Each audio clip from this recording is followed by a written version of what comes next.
គីណាត្រូវគ្នានឹងសមាគមសាមគ្គីក៏ណាខ្មែរសាមគ្គីហ្នឹងគឺយើងរួមគ្នាពិសាអាហារជាមួយគ្នាជួបជុំគ្នាមានដូចគ្នាសบายចិត្តគ្នា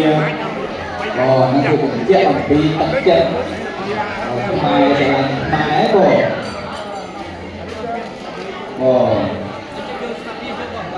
្មែរស្រឡាញ់ខ្មែរខ្លួន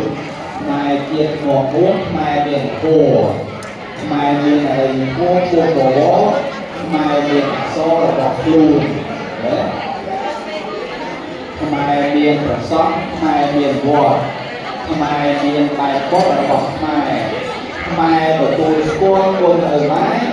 ខ្មែរតែចូលស្រែខ្មែរមានបាយហូរបងណាហ្នឹងហើយគឺខ្មែរយើងសាមគ្គីគ្នាណាបងថារស់នៅទីណាកន្លែងណាចឹងគឺតែស្រឡាញ់គ្នាសាមគ្គីគ្នាហើយវប្បធម៌ល្អគឺយើងនិយមរកគ្នាគោរពជំរាបសួរលើកដៃសំពះ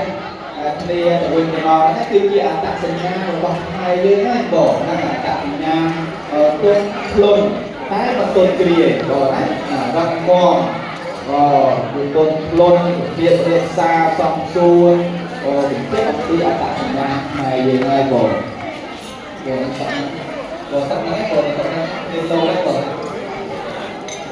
គេលោ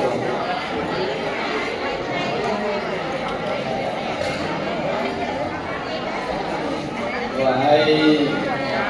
ក្នុងនាមមកទាំងពីរព្រះអង្គហ្នឹងគឺ